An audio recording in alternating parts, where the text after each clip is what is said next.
Hello, this video is going to go through the causes of the Wall Street crash. Now all of this is AO1 subject knowledge. So in 1929, Wall Street, where the stock exchange was, where shares are bought and sold in America, crashed. That means that the price of shares plummeted, dramatically fell. Now there's a number of reasons why this occurred. Firstly, the loan system in America meant that this was always going to happen. People, ordinary people like you and I, were getting loans from banks, buying shares, selling the shares and making some profit. This was called buying on the margin. So let's write that down. Now buying on the margin during the 1920s was seen as a sport. It was also, could be viewed as people going to the casino. You'd go into a bank, you would loan, the bank would loan you $100, you'd buy some shares, and then a week later you'd sell them, and the share prices went up. You paid back the loan, and you made a little bit of profit. But this had an effect on the stock exchange. This meant the price of shares kept going up and up and up and up, falsely. And this overvalued companies. So, the share prices of a company making shoelaces should be about $1 a share. But because people kept buying them and selling them, the price of them kept increasing. And people thought the company was more profitable than it actually was. Now, some dodgy businessmen actually liked this situation because the price of their company was going through the roof, even though it wasn't actually worth that.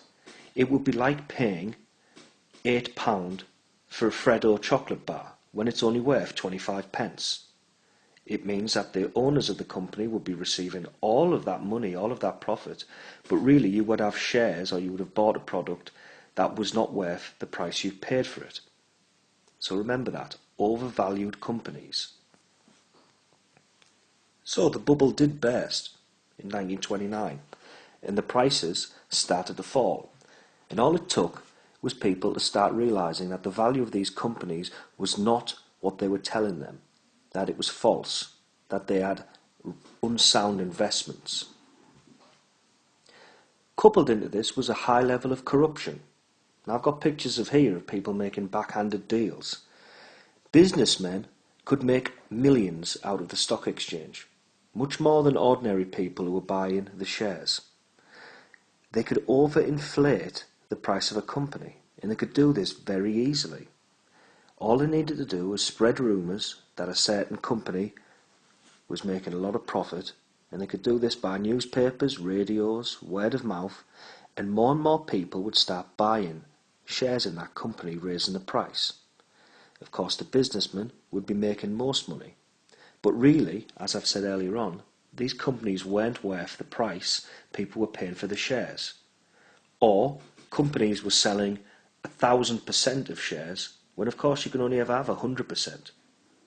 So this was a high level of corruption, backhanded deals, people making money behind the scenes and ripping off ordinary people.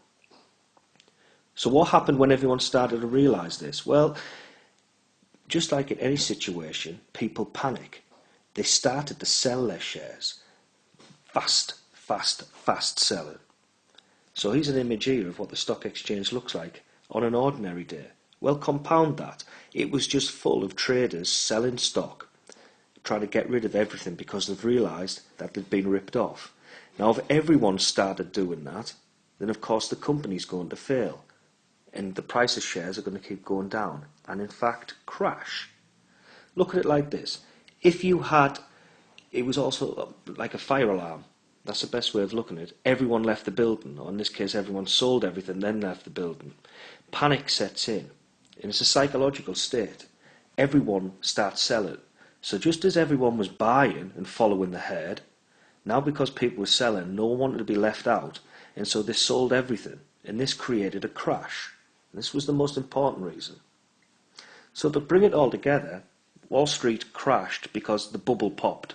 It had been overinflated for years. The companies were overinflated. Also, there was a high level of corruption inflating these companies. But coupled with that, ordinary people should take some responsibility. They added to the situation by getting loans, by overstimulating the market, by buying and selling and selling and selling. It created a frenzy, and that cannot go on forever, and so it popped.